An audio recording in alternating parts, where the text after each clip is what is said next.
میری بہنوں، یہ کم خوش نصیبی نہیں ہے کہ ہم ان اللہ اولیاء سے نسبت لگا کر بیٹھے ہیں، ہماری نسبت ان سے ہے، لیکن وجہ کیا ہے کہ ہزاروں دنوں کی عبادات بھی پیچھے رہ گئی لیکن عملی طور پہ کچھ نہ مل سکا۔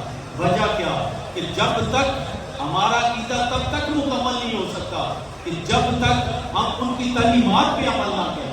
ان کی تعلیمات جس طرح انہوں نے اپنے اللہ اور اس کے رسول کو راضی کیا، دن رات عبادات کی، مخلوق خدا کی خدمت کی، مخلوق کے لیے آسانیاں پیدا کی۔ بابا جی کی بارگاہ میں ایک شخص آیا، عرض کرتا حضور کیا عمل کروں کہ سکون حاصل ہو جائے؟ فرمایا اگر تو چاہتا ہے کہ تیری زندگی میں سکون ہو جائے تو لوگوں کو سکون میسر کر۔ عرض کرتا ہے حضور کیا کروں کہ زندگی بہتر ہو جائے؟ فرمایا لوگوں کے لیے زندگی بہتر کرنے کے مواقع پیدا کر، آسانیاں پیدا کر۔ اللہ نے تجھے حکمران بنا دیا ہے، وہ اپنے رعایا کا خیال رکھ، ان کے کھانے کا، ان کے پینے کا، ان کے کاروبار کا، ان کے رہنے کا۔ جب تو ان کا خیال کرے گا اللہ تیرا خیال رکھے گا، تیری پکڑ کم ہوگی، تیرے پہ ذمہ داریاں کم ہوں گی۔ لیکن آج وجہ کیا ہے کہ سب کچھ ہونے کے بعد، حضور کی امت ہونے کے بعد یہ ہم زوال پذیر ہو رہے ہیں۔ دن رات ہمارے پہ کبھی بادشاہوں کا عذاب ہے، کبھی زلزلوں کا عذاب ہے، کبھی سیلابوں کا عذاب ہے، کبھی نفسا نفسی کا عذاب ہے، نفسانی خواہشات کے عذاب میں مبتلا ہے۔ وجہ کیا ہے کہ ہم نے حق اللہ کے راستے کو چھوڑ دیا ہے اور حضور کی شریعت کو چھوڑ دیا ہے۔ اس کی وجہ کیا ہے کہ ہم دنیا داری میں لگے ہوئے ہیں۔ میرے بھائیوں، بابا جی دعا کیا کرتے کہ یا اللہ جو میرے پاس آ گیا ہے اسے دنیا بھی عطا کر دے اور آخرت بھی عطا کر دے۔ آپ دنیا کے لیے بھی دعا کرتے تھے، لیکن دنیا ایسی ہو کہ دنیا ویسی کسی کے پاس نہ ہو، آخرت ایسی مل جائے کہ اس جیسی آخرت کسی کے پاس نہ ہو۔ میرے بھائیوں، اپنی زندگیوں میں حضور کی شریعت کو لاگو کرو، تعلیمات مصطفیٰ کو کے ساتھ زندگی گزارو، تب ہی ہماری نجات ہے۔ میں نے اگلے دن ایک واقعہ پڑھا، امام ابو حنیفہ، آپ کیونکہ اس زمانے میں کعبے میں ہوٹل وغیرہ تو نہیں تھے، لوگ خیموں میں رہتے تھے جا کر۔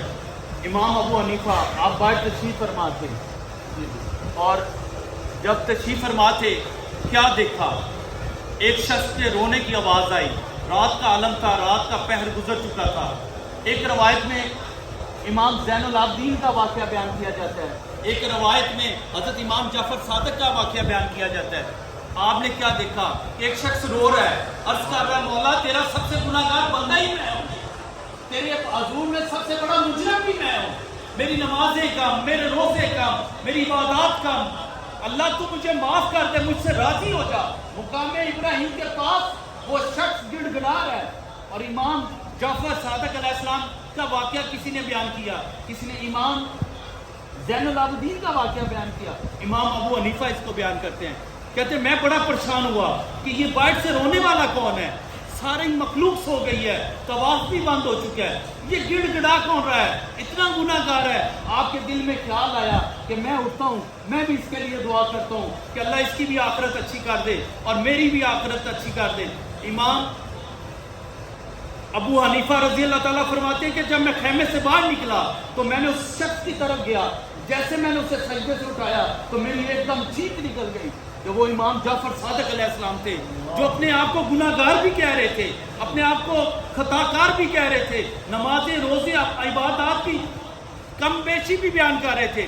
کہتے جب میں نے یہی عالم ایمان کا دیکھا تو میرے جسم پہ کب کبھی طاری ہو گئی کہ جب امام اللہ کے آگے اس طرح سجدے سے سر جھکا کر عرضی پیش کریں تو ہمارا تو کوئی وجود ہی نہیں بنتا۔ وہ امام جن کے لیے یہ دین دنیا بنائی گئی، لیکن انہوں نے اپنے نانا کے دین کو ہمیشہ قائم اور قائم رکھا۔ آج ہم کربلا کے واقعے کثرت سے بیان کرتے ہیں، لیکن کربلا کا وہ واقعہ بیان نہیں کرتے جس کے لیے جناب محترم سیدنا امام حسین علیہ السلام نے امت کو پیغام دے دیا کہ جتنا مرضی مشکل وقت آ جائے کبھی نماز کو نہ چھوڑنا، کبھی نماز کو نہ چھوڑنا۔ عصر کی نماز ادا کی اور جامع شہادت نوش کی۔ آج دیکھیں اے سی چل رہے ہیں، کاروبار چل رہے ہیں، شاہ والی زندگی گزار رہے ہیں، شاہانہ زندگی گزار رہے ہیں، لیکن نماز سے غافل ہیں، قرآن کی تلاوت سے غافل ہیں، ذکر اذکار سے غافل ہیں، اللہ کی عبادات سے غافل ہیں، نیکی کے پیغام دینے سے غافل ہیں. ہم یہ اس بات کو لے کر بیٹھے ہیں کہ میرا ٹھیک ہو رہا ہے، باقی وہ کرتا ہے یا نہ کرتا ہے اس کی اپنی مرضی ہے. نہیں میرے بھائیو، اللہ اور اس کے رسول کا پیغام ہے کہ خود پڑھو، عمل کرو، لوگوں کو عمل کی نصیحت کرو. بابا جی نے بڑا خوبصورت فرما دیا، وہ خود کو فرید و دین کا مرید نہ سمجھے جس نے ایک وقت کی نماز کو قضا کر دیا. ہم یہاں چودھری صاحب ہیں، ہم یہاں دیوان صاحب ہیں، ہم یہاں پیر صاحب ہیں، ہم یہاں ملک صاحب ہیں، اپنے اپنے اسٹیٹس لے کر گھوم رہے ہیں. ایک سیکنڈ میں روح سے، جسم سے روح نکل جائے تو لفظ کیا مل جاتا ہے؟ میت کب اٹھائی جائے گی، میت کو غسل کب دیا جائے گا، جنازہ کب پڑھایا جائے گا، میت کو کب دفنایا جائے. اب بھی تو شان و شوکت تھی، ایک لمحے میں وہ کدھر چلی گئی. میرے بھائیوں، زندہ وہی رہتے ہیں جو اپنے اللہ اور اس کے رسول کو راضی کر جاتے ہیں. بابا جی کی تعلیمات پہ عمل کریں، حضور داتا غریب نواز کی بارگاہ کی تعلیمات پہ عمل کریں، خواجہ خواجہ معین الدین چشتی اجمیری کی تعلیمات پہ عمل کریں. وہ ساری تعلیمات ہے کیا؟ شریعت مصطفیٰ، فرمان رب العزت. اگر ہم نے اللہ کے اور اس کے رسول کی اطاعت کرتے ہوئے زندگی گزار دی، انشاءاللہ ہمارا ایمان ہے آپ کی اور میری نجات ہوتی ہے. حضور کی حدیث پاک ہے، امام بخاری نے اس کو روایت کیا ہے، پہلے باب میں 18 نمبر تقریباً حدیث مبارکہ ہے. حضور فرماتے ہیں کہ وہ تب تک مومن نہیں ہو سکتا جب تک وہ شخص مجھے اپنی اولاد، مال، جان سے زیادہ عزیز نہیں سمجھتا. کہ جو مجھ سے محبت کرنا چاہتے ہیں، کائنات کی ہر چیز سے زیادہ مجھ سے محبت کرے گا تو وہ ایمان والا ہوگا. میرے بھائیوں، حضور کی محبت اپنی اولادوں کو سکھائیں، اپنے بچوں کو اس کا درس دیا کریں، بخاری شریف خود پڑھا کریں، انہیں سامنے بٹھا کر سنایا کریں تاکہ ان کے دلوں میں اس کے رسول پیدا ہو سکے. اللہ میری اور آپ کی حاضری کو قبول فرمائے. انشاءاللہ 8:30 سے 9 بجے قبلہ دیوان حضور منصور چشتی سجادہ نشین آستانہ لیا بابا فریدی مسعود بن چکر طبع مبارک میں تشریف لائیں گے.